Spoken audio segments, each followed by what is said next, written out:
Bienvenue dans cette nouvelle capsule 7 minutes chrono pour vous aérer et vous former. Au menu de cette capsule, la communication non violente, pourquoi faire? Qu'est-ce que c'est que cette communication? La communication non violente, ou CNV, est un outil de communication, d'abord verbal, mais aussi transposable à l'écrit, qui a pour but d'éviter l'apparition de conflits. Cette approche a été développée aux États-Unis dans les années 60 par le docteur Marshall Rosenberg et expérimentée auprès de diverses communautés, institutions publiques, écoles, en prise avec les conflits raciaux et socio-économiques de l'époque. Elle n'est arrivée en France que tout récemment, par l'intermédiaire de Thomas Dansembourg, son ouvrage Cessez d'être gentil, soyez vrai, et ses conférences. Depuis, elle gagne de nombreux milieux, la petite enfance, l'éducation et l'entreprise. En quoi la communication non violente consiste-t-elle? La violence de son titre se réfère à celle que l'on se fait à soi-même en n'écoutant pas ses besoins et à celle que l'on fait à l'autre en négligeant les siens. Invitée ainsi dans le dialogue, la violence va créer des émotions qui vont emprisonner chacun et semer des embûches sur le chemin de la discussion. Vont alors surgir les critiques, les jugements, les plaintes, les justifications qui sont rarement utiles pour avancer dans un échange constructif. Voyons de plus près ces mécanismes et comment les éviter. Dans une situation donnée, je vois, j'entends des faits dans le réel et j'ai des idées. Je ressens aussi des émotions qui génèrent des pensées, des sentiments et des sensations corporelles plus ou moins visibles pour l'autre. Ces émotions suscitent des besoins. La colère, le besoin d'être respecté. La peur, celui d'être rassuré. La tristesse, celui de la dépasser, de faire mon deuil. La joie, celui de la partager. Et enfin, j'agis. Ce qu'on observe, c'est que les émotions et les besoins qui leur correspondent sont bien souvent zappés. On passe directement des faits et des idées à l'action, sans tenir compte des émotions ni des besoins. Une bascule s'opère à chaque niveau. L'observation factuelle va être remplacée par des jugements, les émotions par des évaluations, les besoins par des stratégies manipulatoires, les demandes par des exigences. Peu de chances que l'autre ait envie de coopérer, sauf à n'avoir pas le choix par un lien d'autorité. Comment faire alors? Prendre en compte 4 principes OEBD. O. Observer sans juger. Prendre appui sur les faits sans les accompagner de jugement. E. Exprimer ses émotions, son ressenti.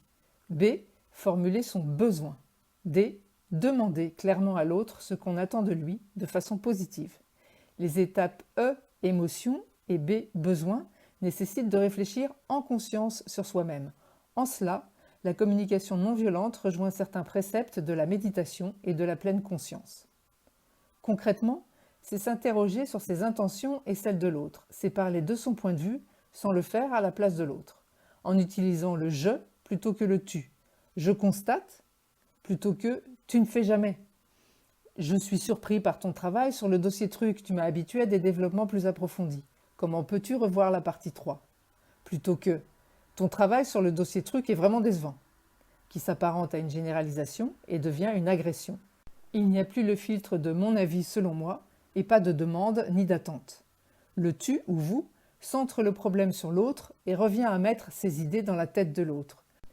Tu ne crois pas que ce serait plus efficace de faire comme ça ? En tout cas, c'est moi qui le pense et ai envie que tu te rallies à mon avis. Je exprime un ressenti, non discutable.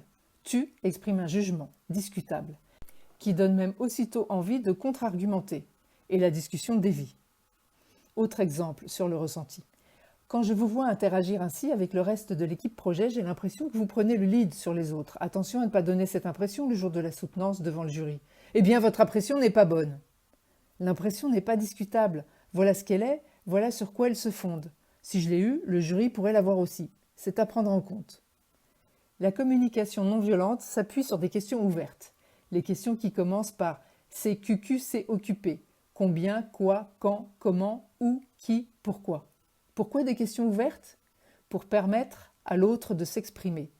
Comment ça s'est passé le rendez-vous ? Laisse à l'autre le champ plus libre, sans lui mettre la pression par opposition avec « Est-ce que le rendez-vous s'est bien passé ?» Des questions ouvertes pour être alignées avec votre intention. Est-ce que tu as de la dispo ces prochains jours ? Face à une telle question, l'autre se dit « Qu'est-ce qu'il me veut ?» Ça ne traduit pas l'intention derrière la question, pas autant que « Combien de temps peux-tu consacrer au projet bidule ces prochains jours ?» Reparcourons les 4 étapes OEBD en décryptant un échange. A dit Pour démarrer l'entretien, tu devrais reprendre ta présentation personnelle déjà faite en vidéo, ton parcours, tes projets, en mode sur le vif, avec un ton enthousiaste. B répond. Évidemment, tu crois que j'y ai pas pensé tout seul? A est tenté de juger B, car ses intentions sont bonnes, du moins de son point de vue. Alors pourquoi B lui répond sur la défensive? B ferait mieux de voir la suggestion comme une confirmation de ses idées plutôt qu'une critique. C'est une question de posture mentale, être constructif. Ah, voilà un jugement. Qu'est-ce qui empêche B d'être constructif, qui lui fait percevoir le propos de A comme une critique plutôt que comme une confirmation? Probablement l'historique de la relation, certainement descendante. Comment alors rendre la première phrase, celle de A, moins agressive, ou faire un rétablissement après la réponse en défense de B? Quelle est en réalité l'intention de A? Pour exprimer cette intention et vérifier que l'autre est réceptif. Ça pourrait être « Tu me parles de cet entretien ». O, les faits. Qui est important. E, mon ressenti. Je suis prêt à t'aider. B, mon intention. Comment puis-je faire? D, la demande, la prise en compte de tes besoins. Ou alors, tu me parles de cet entretien qui est important. Qu'attends-tu de moi? Nouvelle demande, mon engagement potentiel et l'écoute de tes intentions. Oh, c'est bon, me direz-vous, on se connaît depuis longtemps, le sarcasme et l'ironie s'invitent systématiquement dans nos échanges. On ne va pas se faire des politesses inutiles. Oui, bien sûr, libre à vous de construire vos échanges sur le ton qui a créé la complicité entre vous. Mais si d'un seul coup ça devait déraper ou devenir tendu, passez par ce questionnement, là tout de suite, sur ce sujet précis, quelles sont mes intentions et quelles sont celles de l'autre, vous aiderait à démêler les nœuds qui nuisent à votre relation. Et quand quelqu'un m'explique sur une situation qui s'est dégradée, je veux lui faire comprendre qu'il est borné, je lui réponds, et après, ton intention première c'est quoi? Obtenir son accord sur un sujet ou lui dire ses 4 vérités? Vous avez le choix des moyens selon votre intention. La communication non violente vous aide à cheminer dans un climat paisible et constructif des deux côtés de la boucle de communication. Par effet miroir, il suffit d'un adepte de la communication non violente pour insuffler de l'authenticité et de l'efficacité à un échange. Cette capsule 7 minutes chrono vous a été présentée par Catherine Lotte-Vernet.